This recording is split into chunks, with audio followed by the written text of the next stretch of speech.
Hello dear students, आज हम discuss करेंगे लिंकेज एंड रिकॉम्बिनेशन। इस टॉपिक में हम स्टडी करेंगे introduction of linkage, linkage groups, coupling and repulsion theory, calculation of crossing over frequencies, crossing over and linkage in drosophila, recombination, chiasmata theory, copy choice model and Holliday model. तो हम शुरू करते हैं linkage. Linkage the genes present on same chromosomes and would not assort independently are called linked gene. कि एक से अधिक gene same chromosome पर प्रेजेंट होते हैं और इंडिपेंडेंटली पेरेंट टू प्रोजेनी में पास नहीं होते हैं, मीनिंग कि एक साथ पास होते हैं। तो इस तरह के जीन को तो लिंक्ड जीन कहते हैं and this phenomena is called linkage. Human being में लगभग 25,000 जीन पाए जाते हैं, जो कि इसमें से काफ़ी सारे जीन लिंकेज शो करते हैं। एक इंटरेस्टिंग फैक्ट है कि पी प्लांट में प्लांट की हाइट और पॉड शेप सेम क्रोमोसोम पर प्रेजेंट होते हैं और ये लिंकेज शो करते हैं। लेकिन इंटरेस्टिंग फैक्ट ये है कि मेंडल ने इस कॉम्बिनेशन का यूज़ डाई हाइब्रिड क्रॉस में नहीं किया, इसी वजह से वो काफ़ी हद तक सक्सेस रहे। इन 1903 according to William Sutton, one chromosome consists of more than one factor or gene। तो एक क्रोमोसोम में एक से अधिक जीन पाए जाते हैं। एक इंटरेस्टिंग फैक्ट है कि 7 contrasting characters of pea plant जो स्टडी किए थे मेंडल ने, they are controlled by 1, 4, 5 and 7th chromosome. तो इसमें gene for seed colour and flower ये कंट्रोल होता है क्रोमोसोम 1 द्वारा। इसी तरह से gene for height, inflorescence and pod shape, ये ध्यान दीजिएगा, ये 3 जो कैरेक्टर हैं वो कंट्रोल होते हैं क्रोमोसोम 4 से। पोड कलर ये क्रोमोसोम 5 और सीड शेप ये कंट्रोल होती है क्रोमोसोम 7 से। The group of linked gene are called linkage group. तो these groups are act and move as a unit rather than independently। कि जी ग्रुप जो हैं वो मूव करते हैं एक यूनिट में, कि अलग अलग मूव नहीं करते हैं कि पास होंगे तो एक साथ होंगे, अदरवाइज पास नहीं होते हैं। तो कुछ एग्जाम्पल्स दिए हुए हैं, ध्यान दीजिएगा। ड्रोसोफिला मेलेनोगेस्टर, इसमें 4 लिंकेज ग्रुप मिलते हैं। जियामेज होता है मक्का, इसमें मिलते हैं 10 लिंकेज ग्रुप एंड बार्ले, और इसमें मिलते हैं 7 लिंकेज ग्रुप। तो लिंकेज ग्रुप जो है इसमें लिंक्ड का 2 तरीके से अरेंजमेंट होता है, एक है सिस, दूसरा है ट्रांस अरेंजमेंट ऑफ जीन। तो ये हमारे पास में जीन है, तो अगर ये इस तरह से है कि कैपिटल ए और कैपिटल बी एक पर है और दूसरे पर स्मॉल ए और स्मॉल बी सेम है, तो इसे कहते हैं सिस अरेंजमेंट। और अगर ये एक्सचेंज हो जाता है कि स्मॉल ए कैपिटल बी और इधर कैपिटल ए और इधर स्मॉल बी, तो इस तरह का अरेंजमेंट होगा जो जीन का, उसे कहते हैं ट्रांस अरेंजमेंट। हमारा नेक्स्ट पॉइंट है कपलिंग एंड रिपल्सन थ्योरी। नाम से ही पता चल रहा है, कपलिंग मतलब एक साथ, रिपल्सन मीन्स दूर दूर करना या दूर दूर होना। तो William Bateson conduct an experiment on sweet pea lathyrus odoratus. उन्होंने, जो विलियम बैटसन है, इन्होंने एक एक्सपेरिमेंट किया जो मीठी वाली मटर होती है उस पर, और इन्होंने बताया कि coupling the tendency of dominant allele, जो डोमिनेंट एलिल है, and recessive allele stay together from one generation to next generation, means एक साथ रहते हैं। It is called coupling and repulsion में tendency of allele avoid to stay together during one generation to next generation, की एक साथ नहीं रहते हैं, अलग अलग होते हैं। तो मॉर्गन ने बताया कि जो लिंकेज है कि ऐसा क्यों होता है, तो ये डिपेंड करता है डिस्टेंस बिटवीन जीन। सपोज ये हमारे पास में कोई क्रोमोसोम है और इस क्रोमोसोम पे 2 जीन तो यहाँ प्रेजेंट हैं और एक कंडीशन हो गई ये, तो इन दोनों जीन के बीच की डिस्टेंस क्या है, काफ़ी कम है, दोनों जीन के बीच की डिस्टेंस ज़्यादा है तो ये क्या शो करते हैं, लिंकेज। लिंकेज अगर हम कहें तो ये शो करेंगे कपलिंग, और इधर ये शो करेंगे रिपल्सन। Clear students. हमारा नेक्स्ट टॉपिक है chromosomal mapping and crossing over frequencies. Chromosomal mapping, इसमें हम जीन की पोजीशन डिसाइड करते हैं कि पर्टिकुलर जीन की क्रोमोसोम पर क्या पोजीशन है। एंड क्रॉसिंग ओवर आपने पढ़ा होगा सेल डिवीज़न में कि मियोसिस 1 जो है उसकी प्रोफेज में क्रॉसिंग ओवर होती है पैकिटिन स्टेज में, और क्रॉसिंग ओवर के बाद में डिप्लोटिन स्टेज में काइजमेटा बनते हैं। तो क्रॉसिंग ओवर में जो जीन है क्रोमोसोम का कुछ पार्ट एक्सचेंज होता है। According to Morgan in 1911 the frequency of crossing over, जो फ्रीक्वेंसी है क्रॉसिंग ओवर की, depend on the distance between gene and the crossing over frequency is proportional to the distance between gene. कि suppose ये chromosome है और ये इसके 2 gene हैं। इसी तरह से एक दूसरा क्रोमोसोम हमने और बनाया और ये 2 इसके जीन हैं, ए बी, इधर ए और इधर बी। तो आप देख सकते हैं कि इसके बीच की जो डिस्टेंस है वो ज़्यादा है, और डिस्टेंस ज़्यादा है तो यहाँ पर क्रॉसिंग ओवर फ्रीक्वेंसी ज़्यादा होगी, और इनके बीच की डिस्टेंस कम है तो इसकी फ्रीक्वेंसी कम होगी। तो इसको बनाने के लिए, क्रोमोसोमल मैप बनाने के लिए एक मैप यूनिट यूज़ करते हैं सेंटीमॉर्गन, जो मॉर्गन के नाम पर है। And it is use to calculate the distance between linked gene, और 1 map unit equal to 1% crossing over. तो यहाँ पर एक छोटा सा मैप बनाया हुआ है कि सपोज हमें 3 जीन हैं ए, बी और सी, इन 3 जीन की लोकेशन पता करनी है। तो जो डिस्टेंस है in percentage between A and B, suppose ये 6 है तो जीन ए और ये बी, इनके बीच की डिस्टेंस कितनी हो गई, 6। इसके बाद है डिस्टेंस बिटवीन ए एंड सी, तो ए एंड बी तो था ही, तो ए से सी ये कितना हो गया, 2। तो टोटल डिस्टेंस कितनी हो गई, ए से सी, ए से बी, तो डिस्टेंस हो गई किसके बीच की, सी और बी के जीन के बीच की डिस्टेंस हो गई 8 सेंटीमॉर्गन। इसी तरह से एक पॉइंट और है इम्पोर्टेंट, डबल क्रॉस ओवर। तो होता क्या है कि ये जो जीन है 2 हमारे पास में 3 जीन है, तो ए और बी के डिस्टेंस है हमारे पास में 13.2, और बी और सी के बीच की डिस्टेंस है 6.4। तो टोटल जो हो गई ए और बी, बी एंड सी, तो टोटल हो गई 19.6। सपोज इन दोनों का एक साथ क्रॉसिंग ओवर हो, जीन को बीच में से बी को हम हटा दें, एस्केप कर दें, तो ये डिस्टेंस रह जाती है हमारे पास में 18.5। मीन्स जो एक्चुअल जो डिस्टेंस है क्रॉसिंग ओवर वो थोड़ी सी कम आती है, और इंडिविजुअल अगर होता है तो इसकी फ्रीक्वेंसी ज़्यादा आती है।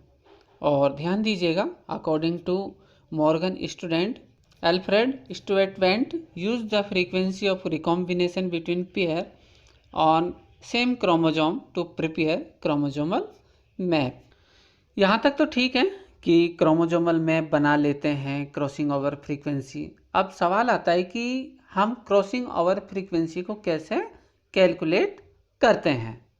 कैलकुलेट क्रॉसिंग ओवर फ्रीक्वेंसीज, तो इसको एक्सप्लेन किया था मॉर्गन ने, और इन्होंने एक फार्मूला दिया, recombination frequencies, number of individuals showing recombination upon number of offsprings into 100। तो इन्होंने एक्सपेरिमेंट किया ड्रोसोफिला मेलेनोगेस्टर पर, और इसमें जो पेरेंट लिए तो ग्रे बॉडी लॉन्ग विंग, तो ये कैसा है, डोमिनेंट ट्रेट है। Black body and vestigial wing जो हैं ये रेसेसिव ऑर्गन है। तो 2 कंट्रास्टिंग कैरेक्टर हो गए हमारे पास में। जब हम इसका क्रॉस कराते हैं F1 जनरेशन में तो हमें मिलता है grey body long wing, means dominant जो एलील हैं वो एक्सप्रेस होते हैं F1 जनरेशन में। अब हम करते क्या हैं कि यहाँ पर हम क्रॉस कराते हैं बैक क्रॉस, या फिर हम कह सकते हैं टेस्ट क्रॉस, क्योंकि हम इसमें क्रॉस कराते हैं हाइब्रिड का इस हाइब्रिड का किसके साथ, रेसेसिव पेरेंट के साथ। तो क्रॉस कराने पर जो प्रोजिनी हमें मिलती है उसका रेशियो कुछ इस तरह से होता है, grey body and long wing. कौन सी, ग्रे बॉडी लॉन्ग विंग, ये मिलते हैं लगभग 965 parental. Black body and vestigial wing 944, और ये दोनों पेरेंटल टाइप है, ये वाले, ये और ये।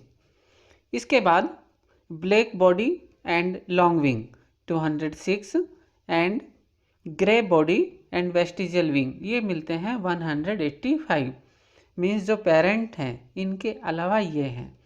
तो ये जो प्रोजिनी है वो है रिकॉम्बिनेशन टाइप। होना क्या चाहिए था अकॉर्डिंग टू मेंडलिज्म, जो बैक क्रॉस है या टेस्ट क्रॉस का जो रेशियो है F2 जनरेशन में वो आना चाहिए था 1:1:1:1, लेकिन जो रेशो है ये नहीं है, ये कुछ इससे अलग हटके है। तो अलग हटके तो हमें क्या कैलकुलेट करना है, क्रॉसिंग ओवर फ्रीक्वेंसी। तो क्रॉसिंग ओवर फ्रीक्वेंसी कैलकुलेट करने के लिए जो फॉर्मूला है हमारा कि number of individual showing recombination upon total number of offspring. तो हमारे पास में 206 ये वाला और 185 ये रिकॉम्बिनेंट टाइप है। टोटल जो है हमारे पास में प्रोजिनी जो हमें मिली है 965, 944, 206 एंड 185, मतलब 2300 में से 391 रिकॉम्बिनेशन शो करती हैं इनटू 100। तो कैलकुलेशन करने पे आता है कि 17% recombination frequency Drosophila melanogaster represent करता है, किसमें, grey body, black body, long wing and vestigial wing के जीन के बीच में। हमारा नेक्स्ट टॉपिक है linkage and recombination. T H. Morgan ने एक्सपेरिमेंट किया था according to NCERT, cross A and cross B. Cross A में फीमेल येलो बॉडी है और वाइट आइड है, और जो मेल है वो ब्राउन बॉडी है और रेड आइड है। तो ध्यान दीजिएगा इसमें जो प्लस सिंबल है ये डोमिनेंट को रिप्रेजेंट करता है। So brown body and red eyed both are dominant on yellow body and white eyed. इसके बाद जब F1 जनरेशन आती है तो जो गैमेट्स बनते हैं, तो ये तो फीमेल है तो इसमें 1 टाइप ऑफ गैमेट बनेंगे, और मेल इसमें 2 टाइप्स के गैमेट बनते हैं। तो जब हम F1 जनरेशन में क्रॉस कराते हैं, ध्यान दीजिएगा ये मेल है, मेल का वाई क्रोमोसोम, इसको फीमेल के साथ क्रॉस कराते हैं तो एक प्रोजिनी बनी ये, और ये हो गई yellow body and white eyed, क्योंकि ये दोनों कैसे हैं, रेसेसिव हैं। और जो फीमेल है इसके साथ होगा, दोनों एक्स क्रोमोसोम एक साथ होंगे, तो ये बनती है वाइट बॉडी एंड रेड आइड।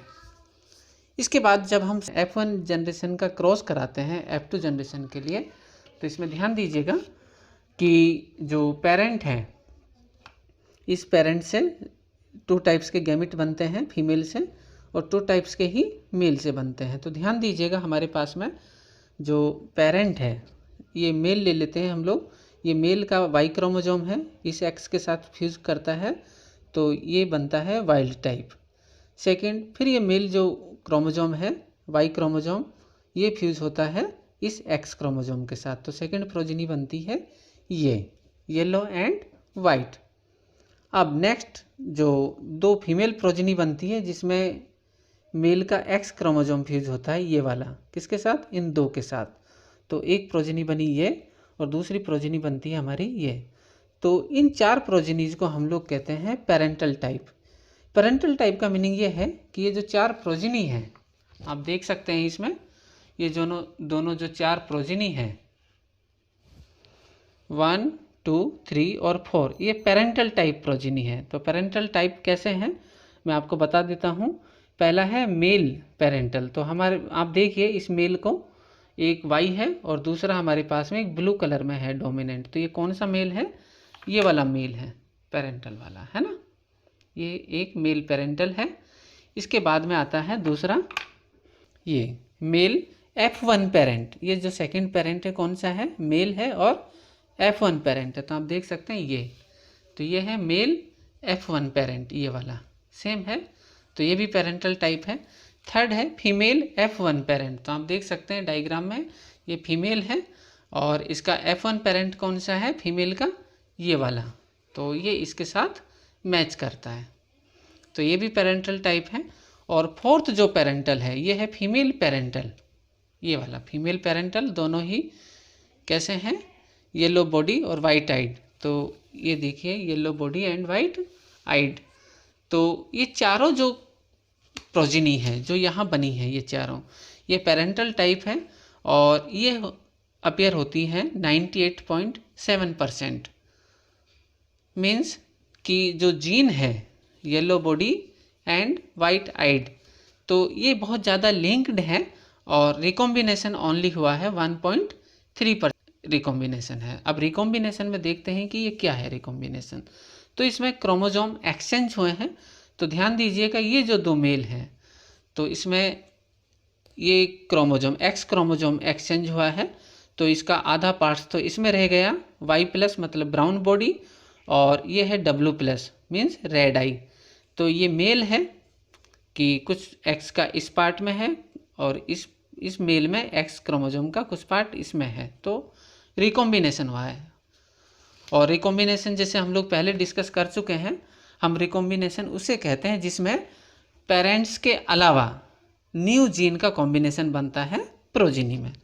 इसी तरह से इस फीमेल में ऑब्जर्व करते हैं F2 जनरेशन फीमेल में एक एक्स क्रोमोजोम तो सेम है, लेकिन जो सेकंड क्रोमोजोम है एक्स क्रोमोजोम, इसका half part means brown body इधर है और रेड आई इस वाले क्रोमोजोम में है। तो इस तरह से ये 4 new type of recombinant progeny है और इसका परसेंटेज है ओनली 1.3%। इसी तरह से हम स्टडी करते हैं क्रॉस बी। क्रॉस बी में ध्यान दीजिएगा फीमेल में वाइट आइड है और मिनिएचर विंग है, और ये दोनों ही कैसे करेक्टर हैं, रेसेसिव है। जबकि जो मेल है इसमें रेड आई डोमिनेंट है जिसे हम W+ से रिप्रेजेंट किया है, और नॉर्मल विंग ये भी डोमिनेंट है और जिसे हमने M+ से रिप्रेजेंट किया है। तो इस फीमेल के 2 क्रोमोजोम है इसमें फीमेल में, तो दोनों क्रोमोजोम से 1 टाइप ऑफ गैमिट बनते हैं, तो 1 टाइप ऑफ गैमिट ये बनेंगे और इसका क्रॉस कराते हैं हम इस एक्स क्रोमोजोम से और इस वाई क्रोमोजोम से। तो देखिएगा कि इस एक्स क्रोमोजोम का कराया इस गैमिट इसके साथ, तो हमारे पास में बना ये प्रोजिनी। तो red I and normal wing means female में दोनों ही डोमिनेंट कैरेक्टर्स एक्सप्रेस हुए हैं, जबकि जो मेल है इसमें रेसेसिव एक्सप्रेस हुए हैं, और ये है वाइट आई ये वाला और मिनिएचर विंग है।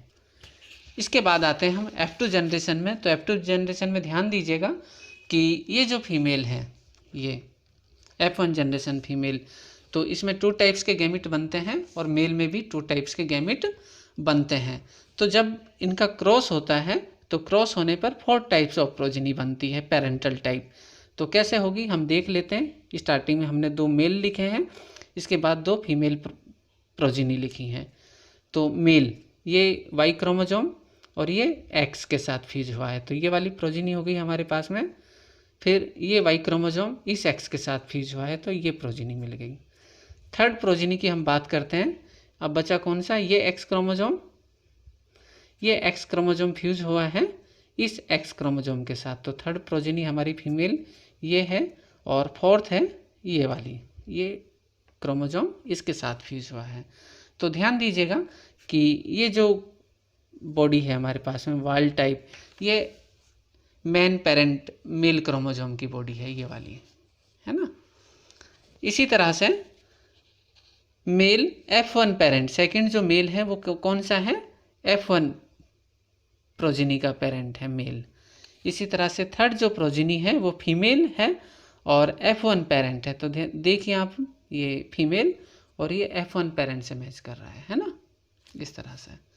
और जो फोर्थ प्रोजिनी है ये तो रेसेसिव, तो आप देख सकते हैं ये फीमेल पेरेंट है जो मैच कर रहा है इस फीमेल के साथ, तो ये पेरेंटल टाइप है। तो इस तरह से पेरेंटल टाइप क्रॉस बी में ऑब्जर्व किए थे 62.8%, और जबकि इस दौरान जो नए रिकॉम्बिनेंट्स जो बने हैं वो बने हैं 37.2%। तो इस 37.2% में आप देख सकते हैं कि जो मेल है फर्स्ट मेल ये रेड आई है, W+ है इसमें, और मिनिएचर विंग छोटे विंग है, और ये स्मॉल एम है ये वाला। इसी तरह से सेकंड मेल में ध्यान दीजिएगा, ये वाइट आई है जो स्मॉल उससे है, डब्लू से लिखा हुआ है, और नॉर्मल विंग है इसमें, तो यहाँ प्लस लगा हुआ है, तो ये प्लस है, तो ये नॉर्मल विंग है। इसी तरह से फीमेल में ध्यान दीजिएगा, ये फीमेल रेड आई है क्योंकि डब्लू प्लस है, डोमिनेंट है इसमें, और मिनिएचर विंग है क्योंकि ये स्मॉल है, रेसेसिव जीन है इसमें। तो इसी तरह से ये है वाइट आई है और नॉर्मल विंग्स हैं। तो इसमें लिंकेज एंड रिकॉम्बिनेशन तो डिपेंड करता है डिस्टेंस बिटवीन टू जीन। तो यहाँ पर डिस्टेंस देखिए बिल्कुल कम है, तो लिंकेज ज़्यादा है। तो पेरेंटल टाइप कितने मिले हमें 98.7%। लेकिन यहाँ पर इन दोनों जीन के बीच में डिस्टेंस ज़्यादा है, तो लिंकेज क्या हुआ, कम हो गया थोड़ा सा, तो रिकॉम्बिनेशन बढ़ गया। तो रिकॉम्बिनेशन में न्यू प्रोजेनी जो हमें मिली है वो 37.2% है। तो डियर स्टूडेंट्स, टॉपिक यही है कि लिंकेज एंड रिकॉम्बिनेशन किस तरह से आपस में कोरिलेटेड है। तो आप इस डायग्राम से आप इसे आसानी से समझ सकते हैं। हमारा नेक्स्ट टॉपिक है recombination. Recombination is a process of formation of new combination of gene in progeny and it is not occur in parents. Means ऐसा नया रिकॉम्बिनेशन बनता है, न्यू रिकॉम्बिनेशन किसमें, प्रोजिनी में, जो कि पेरेंट में नहीं मिलता है। It is called recombination. It occur due to crossing over. किससे होता है, crossing over means exchange of chromosome. कहाँ होते हैं, पैकेटिन स्टेज में होते हैं, और पैकेटिन स्टेज होती है प्रोफेज 1 ऑफ मियोसिस 1 में। And independent assortment of new combination, कि इंडिपेंडेंट असॉर्टमेंट होता है तो उससे नया कॉम्बिनेशन बनता है। The ability of gene to recombine is called recombination frequencies. तो हम डायग्राम में देख सकते हैं कि हमारे पास में एक क्रोमोजोम ये है, दूसरा क्रोमोजोम ये, तो ये दोनों क्या हो गए, इसके सिस्टर क्रोमेटिड्स, और ये दोनों कौन से हो गए, नॉन सिस्टर क्रोमेटिड्स। तो जब इनके बीच में क्रॉसिंग ओवर होगी, तो इस डायग्राम में आप देख सकते हैं कि इसका कुछ पार्ट इधर चला जाता है और इसका कुछ पार्ट जो वाइट वाला पार्ट है वो ब्लैक की जगह पे आ जाता है। तो मैक्सिमम कितना हुआ इसमें 25%। सपोज हम ये चेक करें कि मैक्सिमम रिकॉम्बिनेशन कितना हो सकता है, तो हमने यहाँ डायग्राम में शो किया है कि ये ब्लैक वाला जो पार्ट है वो मैक्सिमम किधर चला गया, यहाँ पर ये वाला पार्ट इधर, और वाइट वाला जो ये वाला पार्ट है तो ये किधर आ गया, इधर। तो देखने से तो लग रहा है कि 75% रिकॉम्बिनेशन है, क्योंकि मैक्सिमम जीन इस वाले क्रोमोजोम्स का इधर चला गया और इस वाले का इधर आ चुका है। लेकिन जो एक्चुअल चेंज हुआ है, एक्चुअल चेंज जो हुआ है वो ओनली 25% हुआ है। ये तो एज इट इज़ है ही। तो मैक्सिमम जो रिकॉम्बिनेशन है वो कितना पॉसिबल है, 50% पॉसिबल है। Recombination frequencies are directly proportional to the distance between gene. की रिकॉम्बिनेशन फ्रीक्वेंसी है वो किसके प्रोपोर्शनल है, डिस्टेंस बिटवीन जीन। कि अगर डिस्टेंस ज़्यादा होगी तो फ्रीक्वेंसी भी ज़्यादा होगी, और जीन के बीच की डिस्टेंस अगर कम है तो फ्रीक्वेंसी भी कम होती है। So the value are use to make genetic map. जो पिछली स्लाइड में हमने बताया था कि ये जो वैल्यू है इसका यूज हम किस में करते हैं, जेनेटिक मैप बनाने में करते हैं। तो ध्यान दीजिएगा कि recombination is explained bye 2 model. 2 model हैं, एक है copy choice model and Holliday model. इनके थ्रू हम रिकॉम्बिनेशन को एक्सप्लेन करते हैं।